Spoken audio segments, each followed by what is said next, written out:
Assalamualaikum warahmatullahi wabarakatuh. Selamat datang kembali pada video pembelajaran program pendidikan kesetaraan paket C PKBM Gadisena pada mata pelajaran Ekonomi kelas 11.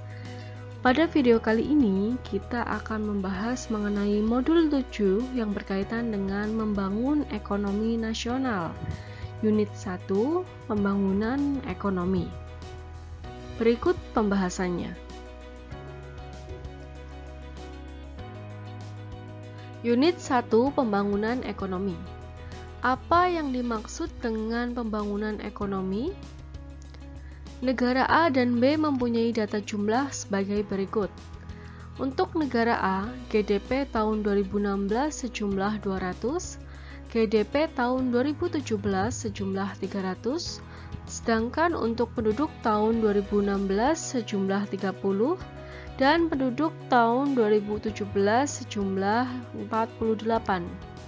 Untuk negara B, GDP tahun 2016 sejumlah 100, GDP tahun 2017 sejumlah 125, dan penduduk tahun 2016 sejumlah 10, serta penduduk tahun 2017 sejumlah 12. Apakah yang dialami negara A dan negara B? Mari kita bahas bersama-sama. Untuk negara A, kenaikan GDP dari 200 menjadi 300 terjadi kenaikan sejumlah 50%, sedangkan kenaikan penduduk dari 300 menjadi 48 terjadi kenaikan sejumlah 60%. Karena kenaikan penduduk lebih besar dari kenaikan GDP, sehingga tidak terjadi kenaikan pendapatan per kapita, maka negara ini belum mengalami pembangunan. Sedangkan untuk negara B, kenaikan GDP dari 100 menjadi 125 terjadi kenaikan sejumlah 25%, sedangkan kenaikan penduduk dari 10 menjadi 12 terjadi kenaikan sejumlah 20%. Karena kenaikan penduduk lebih kecil dari kenaikan GDP dan sudah terjadi kenaikan pendapatan per kapita, maka negara ini sedang mengalami pembangunan. Berdasarkan ilustrasi sederhana tersebut, dapat didefinisikan bahwa pembangunan ekonomi adalah suatu proses kenaikan pendapatan total dan pendapatan per kapita dengan menghitungkan adanya pertambahan penduduk. Namun perlu dipahami bahwa pembangunan ekonomi itu sangat luas, bukan hanya sekedar bagaimana meningkatkan GNP per tahun saja. Pembangunan ekonomi itu bersifat multidimensi yang mencakup berbagai aspek dalam kehidupan masyarakat, bukan hanya salah satu aspek ekonomi saja. Pembangunan ekonomi juga dapat didefinisikan sebagai setiap kegiatan yang dilakukan suatu negara dalam rangka mengembangkan kegiatan ekonomi dan taraf hidup masyarakatnya.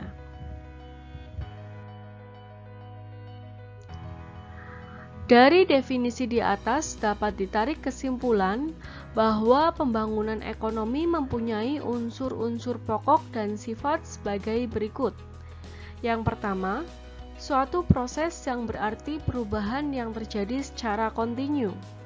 Yang kedua, usaha untuk meningkatkan pendapatan per kapita. Yang ketiga, peningkatan pendapatan per kapita itu harus terus berlangsung dalam jangka panjang. Yang keempat, perbaikan sistem kelembagaan di segala bidang, misalnya ekonomi, politik, hukum, sosial, dan budaya.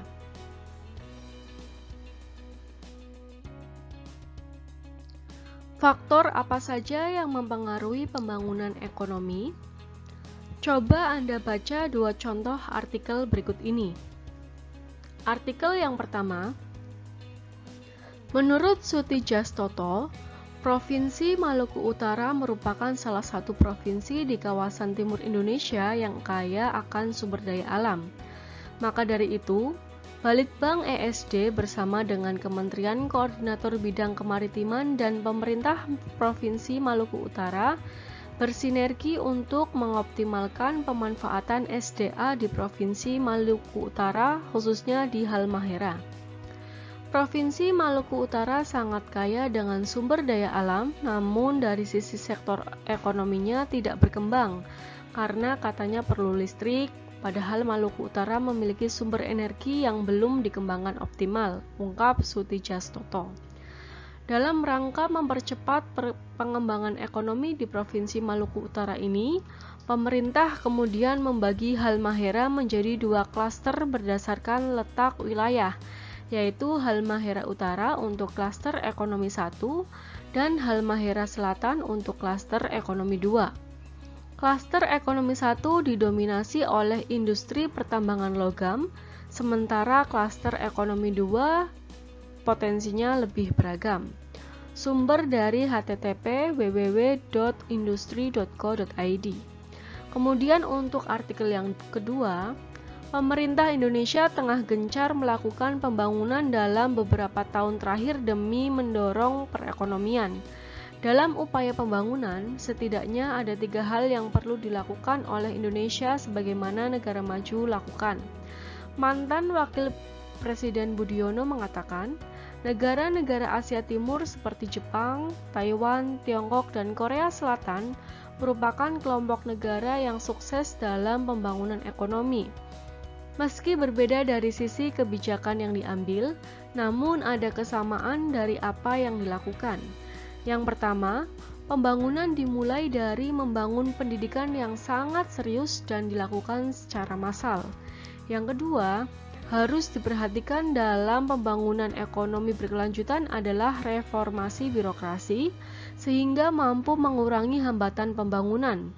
Yang ketiga, lanjut Budiono, pembangunan infrastruktur yang dilakukan oleh negara-negara tadi demi menjadi negara maju seperti sekarang.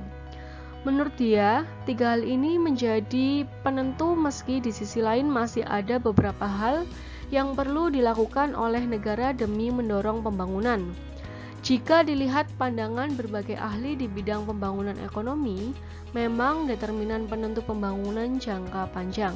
Sebenarnya lebih luas lagi dibandingkan dengan pendidikan, tapi pembangunan kualitas manusia, ibaratnya keduanya hardware dan software. Pungkasnya. Sumber http news.metrotvnews.com. Pada dasarnya, pembangunan ekonomi dipengaruhi oleh banyak faktor. Berdasarkan contoh wacana tersebut, dapat kita simpulkan bahwa pembangunan ekonomi dipengaruhi oleh yang pertama, sumber daya alam. Di daerah Anda masing-masing tentu memiliki sumber daya alam yang berbeda-beda. Banyaknya sumber daya alam yang dimiliki suatu negara adalah salah satu faktor utama terjadinya pembangunan. Karena bagaimanapun juga tidak mungkin sumber daya alam tidak diolah atau dibiarkan begitu saja. Yang kedua yaitu sumber daya manusia. Indonesia dengan jumlah penduduknya yang hampir 250 juta jiwa tentu memiliki modal yang besar dalam pembangunan, dan kita semua adalah bagian di dalam sumber daya tersebut. Faktor yang ketiga adalah sumber daya modal. Untuk sumber daya ini memang kita masih kekurangan dan kita sangat tergantung pinjaman dari negara maju. Karena pembangunan ekonomi berlangsung secara terus-menerus dan memerlukan modal yang besar, baik berupa uang, peralatan, mesin, dan teknologi. Dan yang keempat ada faktor wirausaha atau entrepreneur. Untuk tenaga ahli, kita juga masih kekurangan. Terbukti masih banyak perusahaan di dalam negeri yang dipimpin oleh tenaga asing. Karena sebagian besar tenaga produktif kita tingkat pendidikannya belum terlalu tinggi. Faktor yang kelima ada keadaan sosial dan politik. Kondusifnya keadaan sosial dan politik, efektivitas birokrasi juga sangat mempengaruhi fokus pembangunan ekonomi.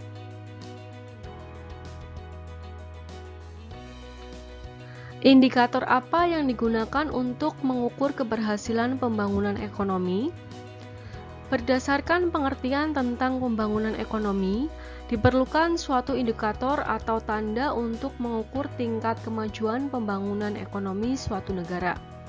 Manfaatnya adalah agar dapat digunakan untuk memperbandingkan tingkat kemajuan pembangunan atau tingkat kesejahteraan masyarakat antar wilayah atau negara dan mengetahui corak pembangunan setiap negara atau suatu wilayah. Yang pertama yaitu indikator moneter. Pendapatan per kapita merupakan indikator yang paling sering digunakan sebagai tolak ukur tingkat kesejahteraan ekonomi penduduk suatu negara. Pendapatan per kapita itu sendiri merupakan indikator atas kinerja perekonomian secara keseluruhan. Pendapatan per kapita juga dapat digunakan untuk mengukur kinerja perekonomian suatu negara dari masa ke masa, melihat struktur perekonomian suatu negara, serta membandingkan kinerja perekonomian satu negara dengan negara-negara lain. Yang kedua yaitu indikator non-moneter. Indikator sosial. Tingkat kesejahteraan dari setiap negara ditentukan oleh beberapa indikator berdasarkan pada jumlah persediaan barang tertentu, tingkat konsumsi barang tertentu, tingkat harapan hidup, presentase anak-anak yang belajar di sekolah atau presentase tenaga kerja. Kemudian ada indeks kualitas hidup. Ada 3 indikator utama yang dijadikan acuan pada indeks ini, yaitu tingkat harapan hidup pada usia 1 tahun, tingkat kematian bayi, dan tingkat melek huruf. Yang ketiga ada indikator campuran. Di antaranya yaitu indikator Susenas Inti.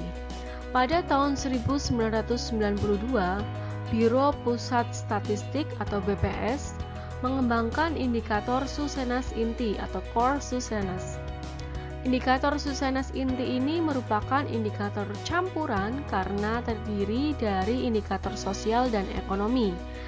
Indikator ini meliputi pendidikan, kesehatan, perumahan, angkatan kerja, keluarga berencana, ekonomi, kriminalitas, perjalanan wisata, dan akses ke media massa. Yang kedua dari indikator campuran ada indeks pembangunan manusia. Sejak tahun 1990, United Nations for Development Program atau UNDP mengembangkan sebuah indeks kinerja pembangunan yang kini dikenal dengan Indeks Pembangunan Manusia atau Human Development Index. Indikatornya terdiri dari tingkat harapan hidup, tingkat melek huruf, dan pendapatan real per kapita. Pembahasan selanjutnya permasalahan pembangunan pada negara berkembang. Coba Anda baca artikel berikut ini. Tiongkok tawarkan kredit pertanian, pemerintah ingin bunga maksimal 7%. China Development Bank atau CDB menawarkan kredit untuk peremajaan perkebunan di Indonesia. Namun, pemerintah ingin memastikan bahwa jika disepakati, bunga kredit tersebut tidak akan memberatkan petani. Menteri Koordinator Bidang Kemaritiman Luhut Binsar Panjaitan menyatakan, pemerintah membatasi bunga kredit tersebut maksimal sebesar 7% per tahun. Tawaran tersebut disampaikan saat Presiden Joko Widodo bertemu dengan Perdana Menteri Tiongkok, Li Keqiang kemarin. Luhut juga meminta supaya sistem permodalan dilakukan secara business to business, B2B antara CBD dengan Bank Nasional. Kami minta supaya tidak antar pemerintah, supaya tidak berpengaruh terhadap PDB atau Produk Domestik Bruto Indonesia, kata Luhut di Jakarta, Selasa 8 Mei.